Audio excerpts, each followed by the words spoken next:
Well, hello, hello. It is Sarah Jane.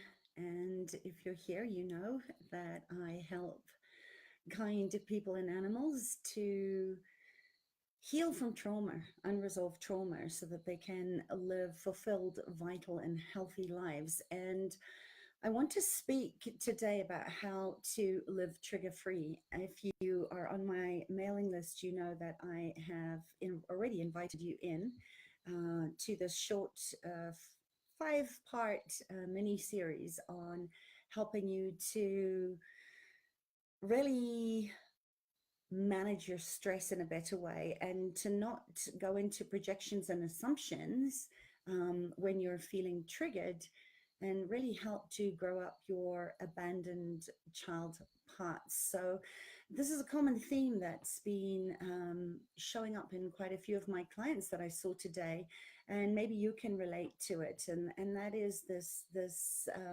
sense of longing for something, but you can't quite put your finger on it. So there is some shame in the longing for something that you want, and you're not quite sure how to get that. So I want to explore that today. This feeling of in what I call internal protest, when there's some resistance, when shame comes up and kind of smacks you in the middle of change, and how you can start to shift from those feelings that are maybe stuck inside of you, so that you can access them, bring them up into the light, and start to raise your vibrational frequency away from these heavy ones that are, these distracted implants that take you out of living your life in the present. The shame, the blame, the guilt, the anger, the rage, the jealousy, all of those sort of lower vibrational frequencies. And a lot of it's been programmed into us pre-7-year-olds, for the sole purpose of better manipulation.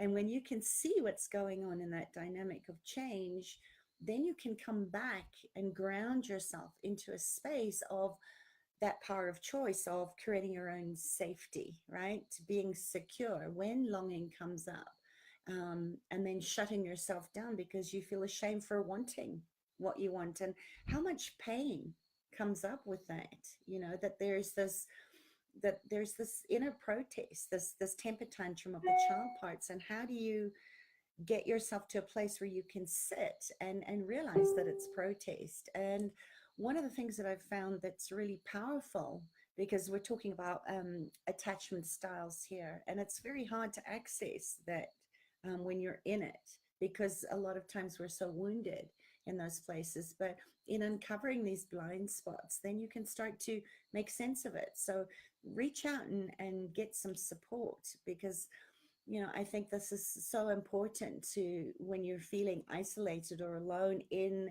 this shame, and get someone to hold space for you, so you can break this down into small digestible pieces, that don't put you into more overwhelm or shut you down into something like learned helplessness.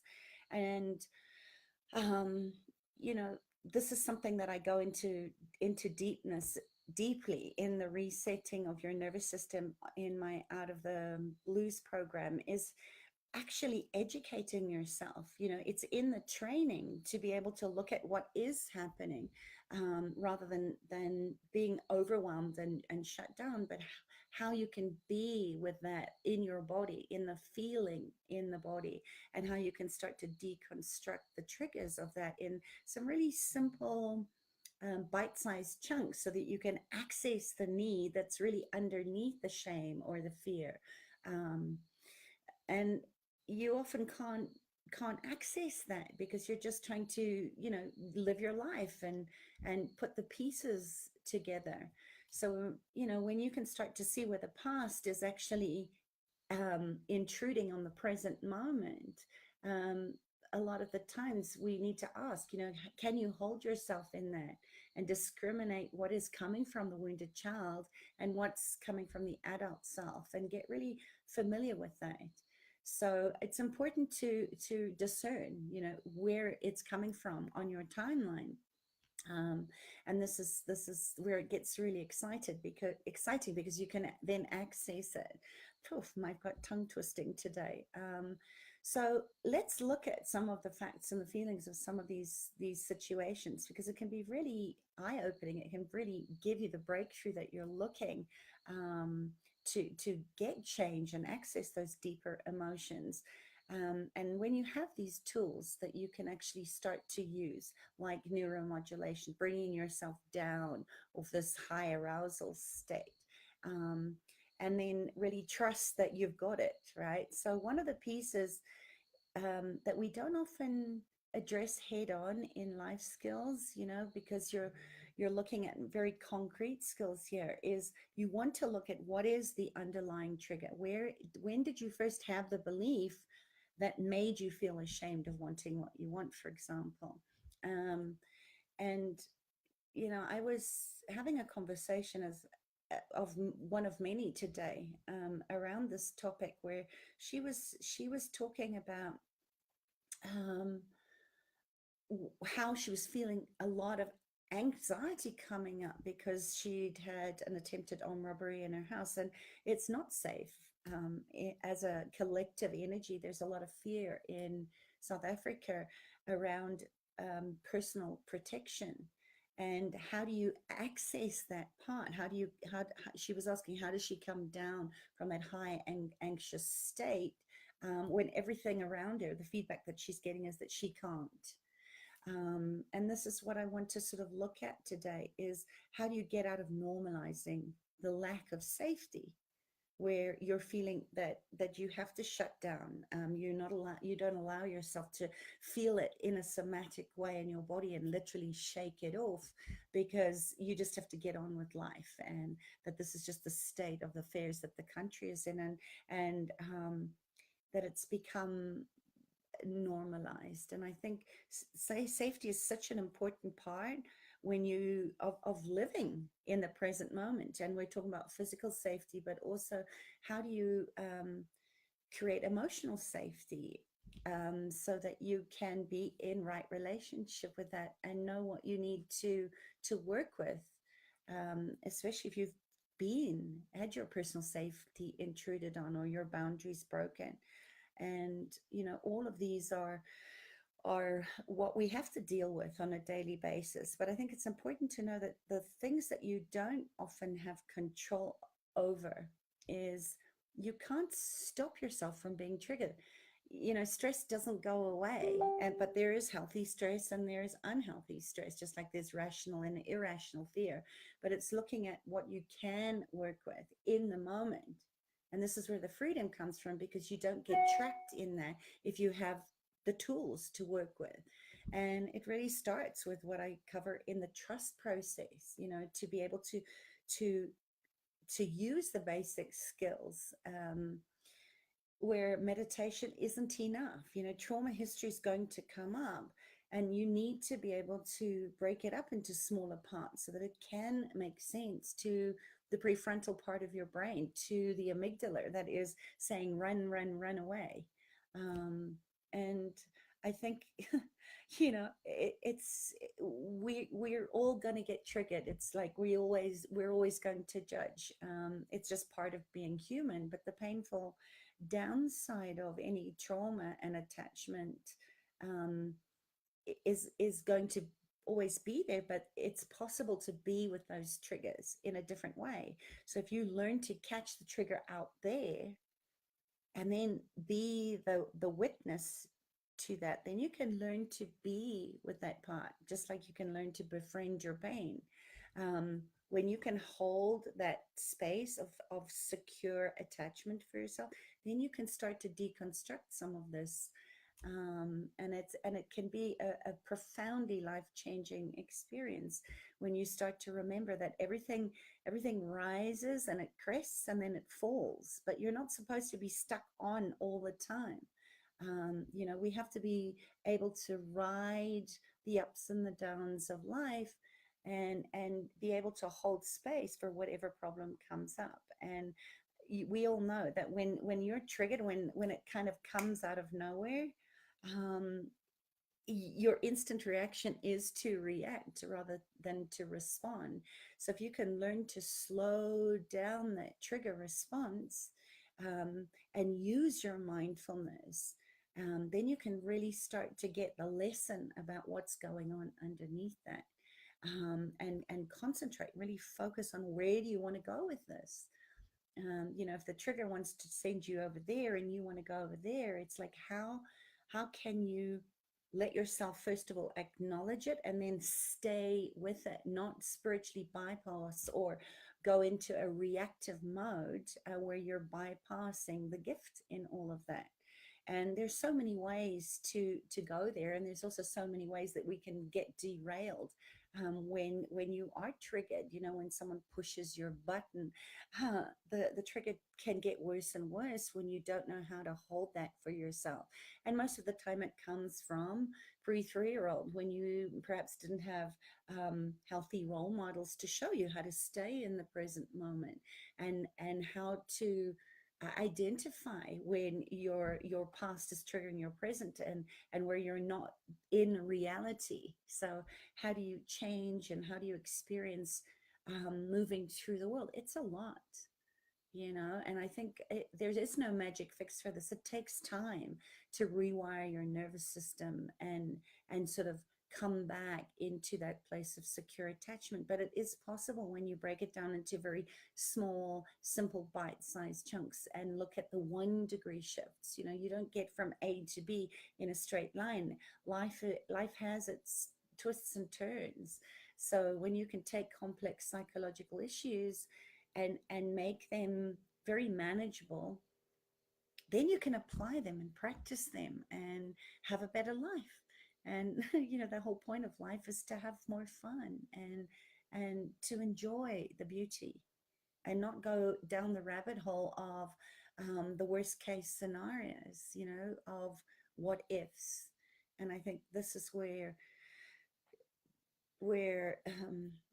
trauma can transform the suffering in a compassionate way, and compassion for others. And that's sort of the training ground that I go into in the Out of the Blues program, where we really go through resetting your nervous system and understanding why it's happening to you. Why is there this inner tantrum which is protesting all the time? And how can you apply some practical skills to help you to get where you want to go? So, when you look at, when you start to look at shame, and I want to just talk about shame because guilt and shame are two very different things. And what I know is that when you have been shamed or you've done something wrong, you feel it in the body. It feels like a contraction in the body.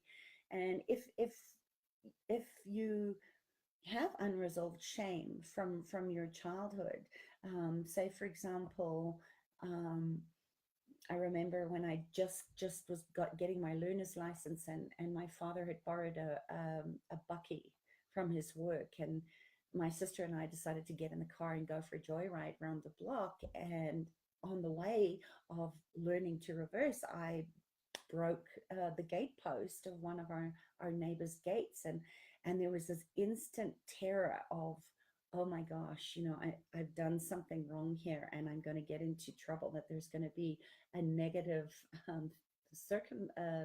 outcome from that when I had to go home and tell my body, my father. So when you feel that in your body, you've got to look at, is it the guilt because you know that you've done something wrong, or is it because you've been shamed over and over again? And this is this chronic, unpredictable, toxic stress, where a lot of time, if you grow up being shamed all the time, you often attract partners because you haven't resolved that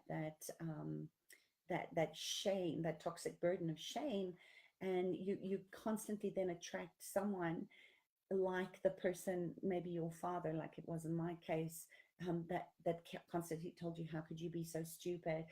You're never going to amount to anything. That was constantly putting you down and making you feel ashamed to be alive. And this is a big one, and it's very different to healthy shame. Healthy shame is something that our parents, if they were doing their job right, would correct a behavior that was ultimately dangerous to your health, or to your life. And they teach you in a compassionate kind way, where they're not shaming you, they're making you aware of the behavior, that the choice that you're making is not necessarily a good one. So if you're listening to this live, and I see a couple of you on or on the replay, just give me a hell yes if you're following, if this is helpful to you, because I think it's something that we all can resonate or relate to at one point of life and another. That if you did have a caregiver or a primary um, figure in your life, like a mother or a father, that was constantly making you feel ashamed of, taking up space or being alive, that you grow up with damaged self-worth. Hi, Camilla. Hell yes. So, I remember one time that I was in the kitchen, and I'd put the kettle on one side of the counter, and I'd taken the cord and plugged it in on the other side of the counter. So anyone that was walking along that part of the kitchen, that kettle of boiling water would have poured all over them. And it just so happened that my uncle and his wife was there, and they had a young baby. And I'll never forget the shame that I felt, because she didn't make the action wrong. She made me wrong. And it was that, how could you be so stupid? How could you be so stupid? So I grew up being an overachieving people pleaser that was always constantly defending that I wasn't stupid. So, it was like A grades, perfectionism, addiction to perfectionism, and all those other things. Whereas, if she had been kinder in what she'd done, I would have learned my lesson, right? And I would have been able to move on. So when we have all this unresolved shame, toxic shame that builds up in our body, and we don't move through it, that's when the body holds on and holds on and holds on. It's like a pressure cooker, and eventually it just explodes. So there's a difference between feeling the energy of I did something wrong and I am wrong. And I want you to get that, because that the imprints of healthy shame are always around keeping you safe. So if you didn't have that, if you had toxic shame like that, and you were made to feel worthless, over time this is what develops into chronic shame, that you believe that you're stupid, that you can't do anything right, you have low self-esteem, you feel like you're unlovable. And a lot of times this happens between siblings, where one sibling is ridiculing the other and telling them that they're stupid or they're the crazy one. And I certainly had a fair share of that. Or I think connection is important. I've been talking nonstop and my tongue is getting pretty twisted at this point of the night. So I want to keep this short, but I will go deeper into this. But I wanted you to just know if you're sort of feeling some of those old triggers that are coming up, because we've just had a truth moon, and this whole year has really been about reevaluating our sense of safety and connection in the world and to ourselves and to our own bodies, to really look at how you can start to grow your wounded child parts up by being the secure, compassionate, patient adult, to really eke out these parts and resolve some of these old woundings.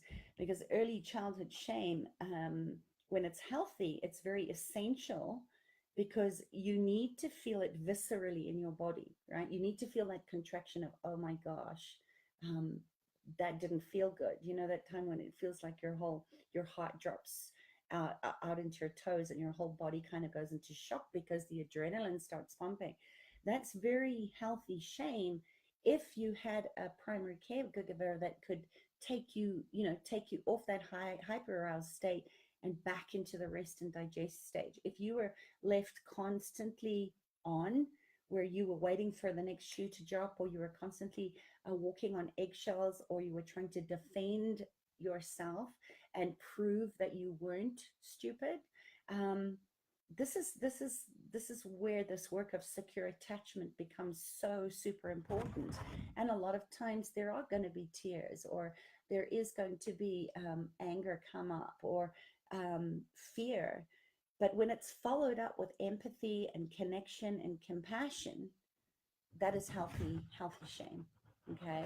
So when you were young, it was safe for you to feel the emotions of that, and there was some learning that happened behind it.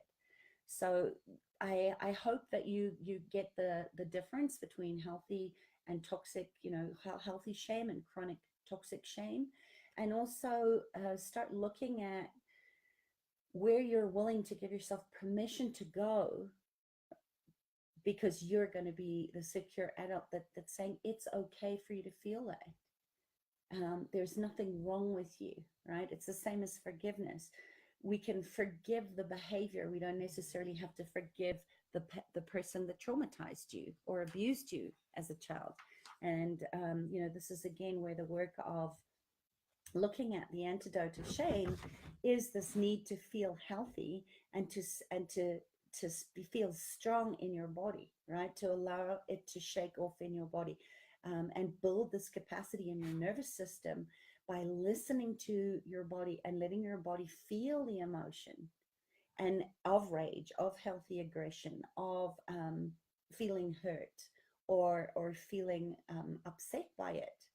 And this is what you see in the adverse childhood experience study. If you haven't taken that, go over to my website, accessyourtruenature.com. See how high your ACEs are, because maybe the knowledge of knowing that, and then having the education of how to reset your nervous system, to befriend the pain, to create secure attachment by knowing that any kind of coping mechanisms of or addictions that you might have created at the time were the best that you could do with what you had in the moment. And when you can see where you're coming from and hold yourself with compassionate inquiry, then you don't have trouble setting boundaries in your life. You can break out of that resistance of pushing down your emotions and then not being able to access what it is that you're asking for, what you desire, what you're longing for. It's so important that you heal from this deep toxic shame that you may have been carrying in utero. Maybe your mother was shamed or constantly criticized when she was carrying you in utero. And you took that on. And this is the work of epigenetics, where we go along and find the epigenetic markers that may have you being predisposed to worry and anxiety that end up being insulin resistance or diabetes, because the spleen, the pancreas is all around self-worth. It's the consciousness of being able to process pure and impure thought, as well as be the vacuum cleaner, the cleaner of cellular debris from your body. It also cleans emotional debris from the body. So you have to learn to reset your nervous system and calm down the amygdala that's having you on a fight, flight, freeze response. So that, if you have been in a codependent relationship, one after another, because your coping mechanism was to go into learned helplessness, right? You see this with horses that are broken in a way. You see this with elephants, any kind of animals that are trained in a very abusive way. They learn to be helpless, right? They give up. There's just the lights aren't on. And you see this in PTSD too, when a person feels that they have no choice, that there's no way out. So please comment, post, share this with anyone that you think might get value out of this. And I hope that you join me for the next part of this short series, where I'm going to give you some tools and some education so that you can start applying it in training in these little bite-sized chunks of orienting yourself to the room and following your body's natural impulse, so that you can create secure attachment in any situation and no longer be triggered by other people. And I will meet you here same time tomorrow. All right, lots of love. Bye.